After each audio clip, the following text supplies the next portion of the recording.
Tanpa membahas skor, melihat gaya bermain Vietnam dan Thailand saat ini, sudah dipastikan kakak Asia Tenggara adalah Indonesia. Vietnam dan Thailand memainkan gaya permainan yang kotor dan pragmatis seperti Indonesia dulu, yaitu cara yang buruk untuk melakukan kesalahan yang mengganggu permainan lawan. Dan Indonesia saat ini memainkan gaya Vietnam dan Thailand pada puncaknya dalam versi yang lebih Eropa.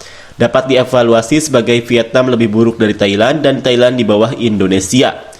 Dengan deretan pemain berbakat Vietnam saat ini, kekecewaan adalah hal yang harus diterima, sama halnya dengan pelatih manapun. Tonton saja dan jangan berharap banyak.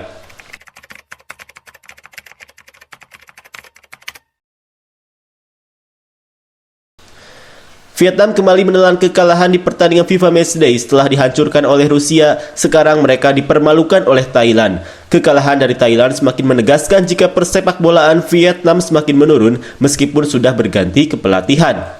Seperti inilah komentar fans Vietnam. Saya pikir kita harus meniru Indonesia, bersihkan semua pemain saat ini, membawa Kim Sang-sik untuk mencari bakat luar negeri Vietnam di turnamen divisi 2 Eropa dan dengan cepat menaturalisasikan mereka. Indonesia telah melakukan hal tersebut sejak tahun 2019 dan kini membuahkan hasil yang baik. Merekrut pemain Vietnam dari luar negeri akan menciptakan motivasi bagi pemain dalam negeri untuk berkontribusi. Saya merasa level prajurit internal hanya itu. Tidak bisa maju lebih jauh. Jika kita melanjutkan susunan pemain ini, kita akan kalah dari India dan Lebanon pada bulan Oktober. Kita akan tersingkir di awal Piala AFF 2024 dan beresiko duduk di rumah dan tidak bisa berpartisipasi di Piala Asia 2027. Kalah dari skuad B Thailand sungguh memalukan. Habiskan uang untuk berinvestasi pada olahraga lain, terutama sepak bola wanita dan bola voli wanita. Sampai saat ini Kim Sang-sik tidak lebih baik dari Troussier. Saya tidak ingin mengatakan bahwa gameplaynya jauh lebih gelap, segelap 30 malam. Sebelum Park Hang-seo, saya tidak menonton sepak bola Vietnam. Setelah Park Hang-seo, saya semakin berhenti menontonnya karena saya sudah tahu hasilnya. Permainannya tidak terlihat tajam, permainan terlalu membosankan. Lihatlah permainan ini. Yang terpenting, semangat berkompetisi. Korea Utara jauh lebih sulit dibandingkan kita. Masih bermain setara dengan tim-tim papan atas di benua ini. Para pemain ini kehabisan motivasi. Biarkan mereka pensiun. Tanpa membahas skor, melihat gaya bermain Vietnam dan Thailand saat ini, sudah dipastikan kakak Asia Tenggara adalah Indonesia. Vietnam dan Thailand memainkan gaya permainan yang kotor dan pragmatis seperti Indonesia dahulu, yaitu cara yang buruk untuk melakukan kesalahan yang mengganggu permainan lawan. Dan Indonesia saat ini memainkan gaya Vietnam dan Thailand pada puncaknya dalam versi yang lebih Eropa. Dapat dievaluasi sebagai Vietnam lebih buruk dari Thailand dan Thailand di bawah Indonesia.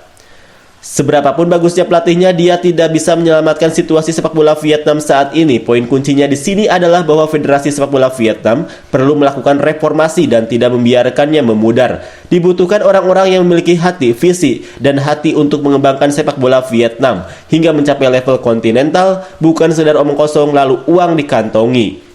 Permainannya tidak bening sama sekali, tidak ada tugas tim yang terlihat, berbaris saja 4-4-3, 5-3-2, lalu biarkan diri Anda menendang. Tidak ada yang bisa melakukannya. Tendangan seperti itu, operan seperti itu, formasi bergerak seperti itu. Kita masih belum bisa menendangnya. Bergerak, tarik orang, ciptakan ruang untuk rekan satu tim, memegang bola, menutupi bola selama beberapa menit dan tidak melihat siapapun membiarkan lolos. Apalagi yang harus saya mainkan?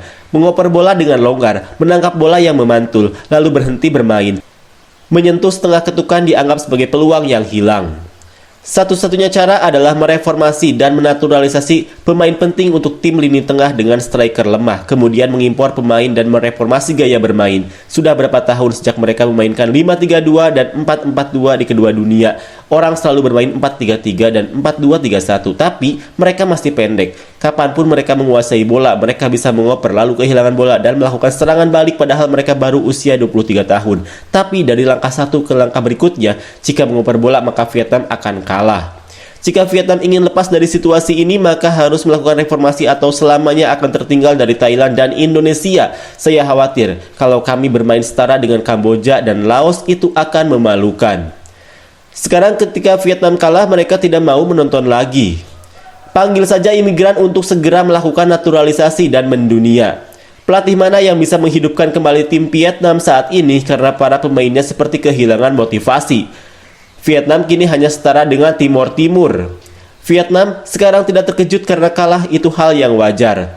Saya langsung tahu bahwa Thailand akan menang melawan Vietnam. Meskipun itu pertandingan persahabatan, sekarang Vietnam adalah seekor ayam, bukan lagi seekor naga. Saya sudah terbiasa kalah, penonton semakin bosan dengan tim Vietnam. Dengan deretan pemain berbakat Vietnam saat ini, kekecewaan adalah hal yang harus diterima. Sama halnya dengan pelatih manapun, tonton saja dan jangan berharap banyak.